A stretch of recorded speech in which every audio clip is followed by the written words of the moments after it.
It's worse for some. Population density.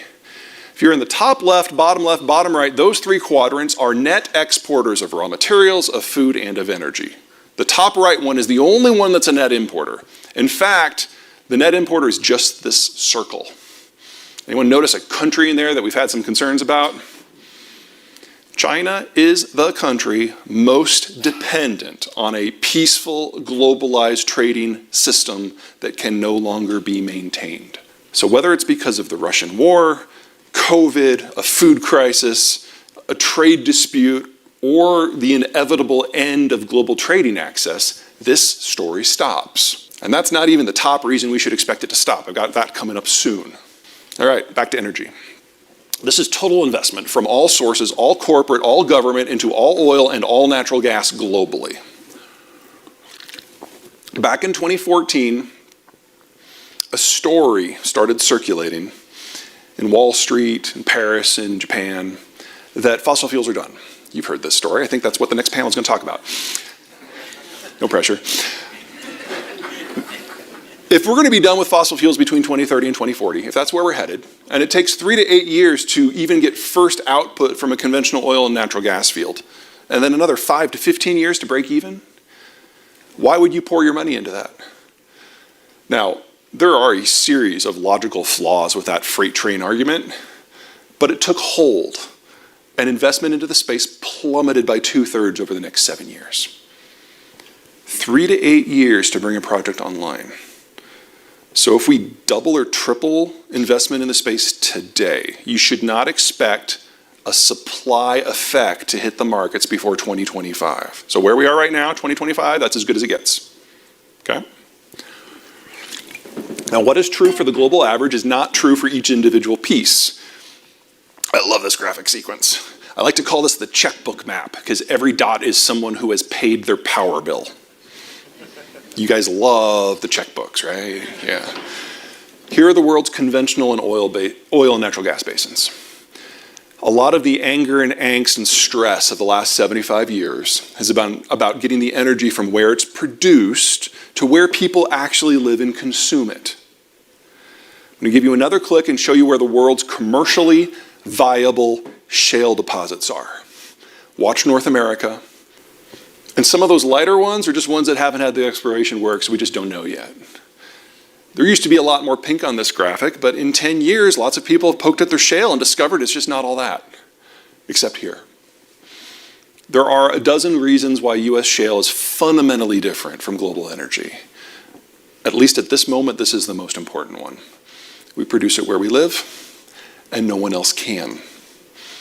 So even if the Biden administration botches this oil export ban, we're working from such a strong baseline, there'll be lots of fallout, but most of it will be on other continents. Checkbook map, zoomed in.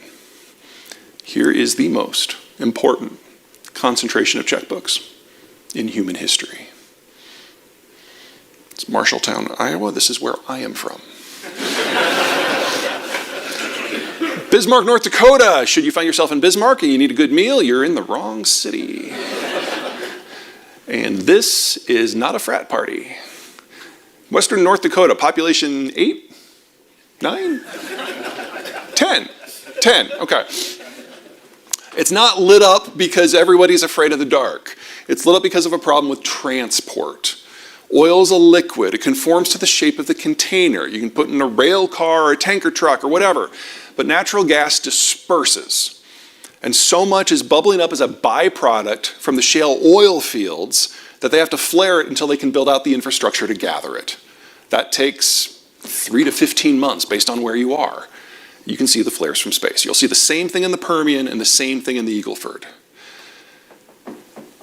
Now, in the United States, we have the world's largest and most diversified natural gas system, but we still can't keep up, which means that for the last 15-odd years, natural gas has been unique in the American economic experience. It's been a waste product. It's sold for below the cost of production, in many cases negative prices. And we've all gotten used to that, and it's been brilliant. But you play that forward and we use more of it because we all love things that are free. This is where we source our electricity. That light blue wedge is natural gas. And when US shale became a big thing around the mid-2000s, you can see we just exploded in our demand. We've expanded that demand by 50% in 12 years. All the free stuff we have found long-term uses for, and the party's over. Here's pricing, Henry Hub.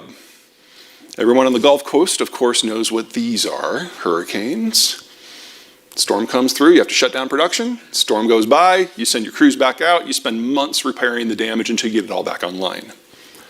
But by 2009, shale production was providing the majority of our natural gas, and every single shale well is onshore. We don't care about the storms from an energy point of view any longer, at least not from a natural gas point of view.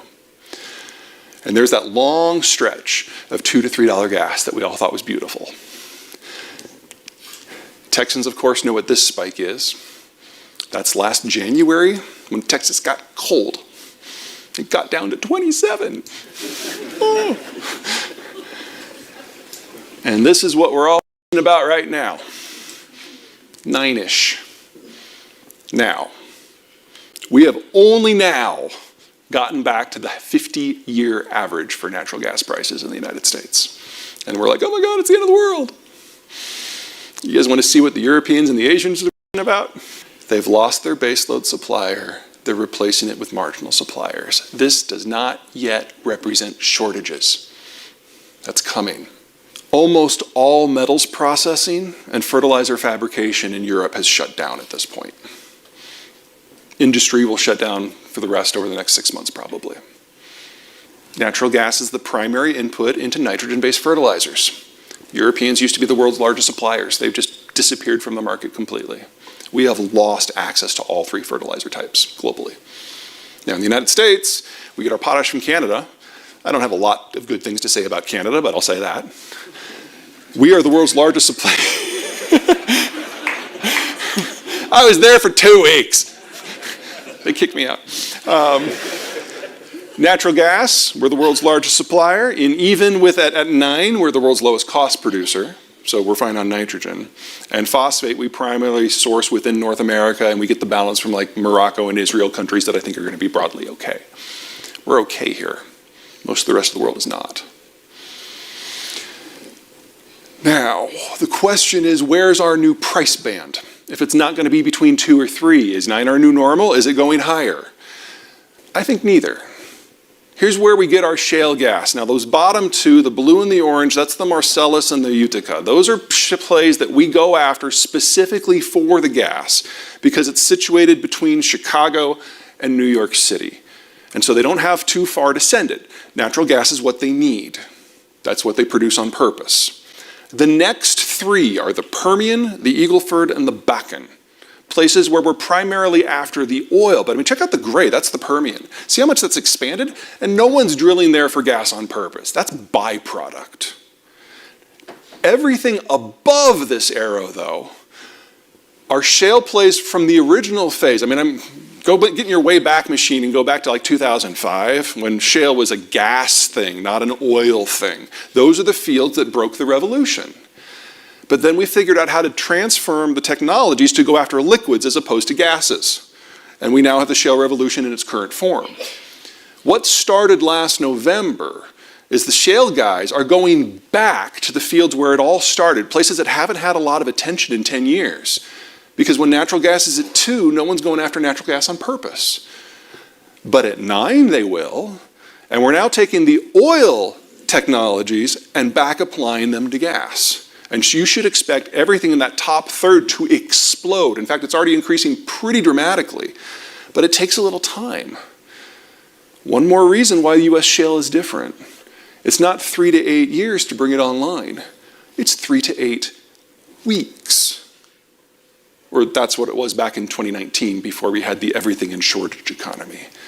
Workers, pipe, pumps. Now it's more like 3 to 8 months. It's been 8 months since November, and we're seeing output surge. But the Ukraine war is taking stuff offline faster than we can bring stuff online.